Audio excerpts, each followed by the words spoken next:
All right, here we are, Wesley with Expandacraft, and this is the Hobie 14. It's a 2018 Hobie Angler? Pro Angler. Pro Angler with the Expandacraft Outrigger kit on it. This one kind of telescopes in so he can put it all on the trailer so it snugs up. But we did something interesting with the motor mount. I'm going to let him tell you about it. So basically we took this tubing and it fits into this decking right here, absolutely, almost like it was made for it.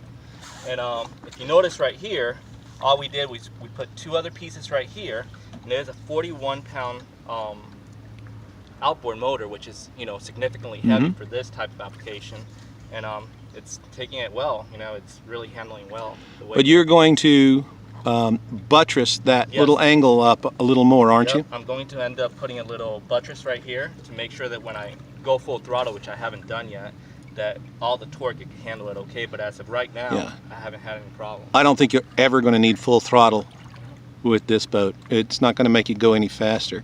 Again, I'd like to say this, it's overpowered, but it's overpowered because he got a really good deal on that particular motor, and he didn't know what he was going to need.